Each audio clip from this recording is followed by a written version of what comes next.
you can see both sides of it, as you said. I mean, obviously, for example, people with disabilities might be able to do a job using technology that they couldn't 5 years ago. But on the other hand, we have, for example, fewer women. The participation rate among women right now is not as high as it was before the recession. I think a lot of us understand why that is. And I wonder whether technology could be used to sort of separate people out in a way that doesn't help groups like women or even like farm workers, things like that, in a way that they could. Is there efforts in place to try to bring more and more people into this recovery so that everyone benefits the same way? 100%. Yes. So we are focused on that.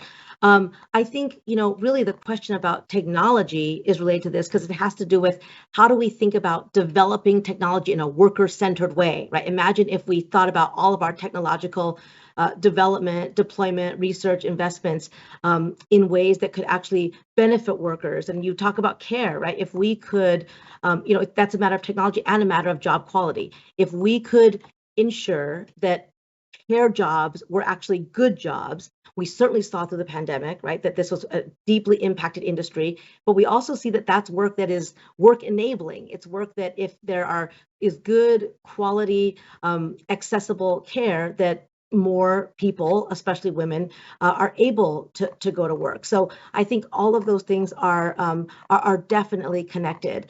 I will also say, right, there's also the digital divide issue. So we saw this across COVID, again, not issues that were created by COVID, but certainly exacerbated by them, where people with means found it much easier to both deploy the technology that was needed. For example, in schools, right, where some teachers and students simply didn't have the resources they needed to access to care.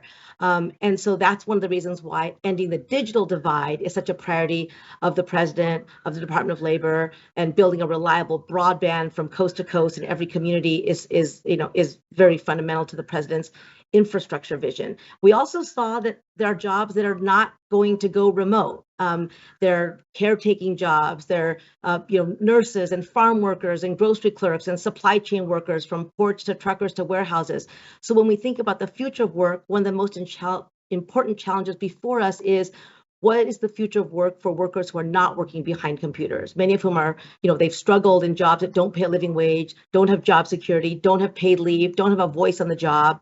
And it's critical that we be honest about these aspects too. And here, technology has sometimes not been used for the benefit of workers, right? It's not been used to help them do their jobs better. It's used for surveillance or to track whether they're working faster, to track, the things that deter them from taking needed breaks, or like going to the bathroom, or organizing for power with their coworkers. And that's a side of the future of work and technology that we also are concerned about and really need to examine. And they're not inevitable, right? All of these are policy choices that we can make. And if we want to create a pathway to economic security, a path to the middle class, decent jobs for everybody, we've got to grapple with that issue too.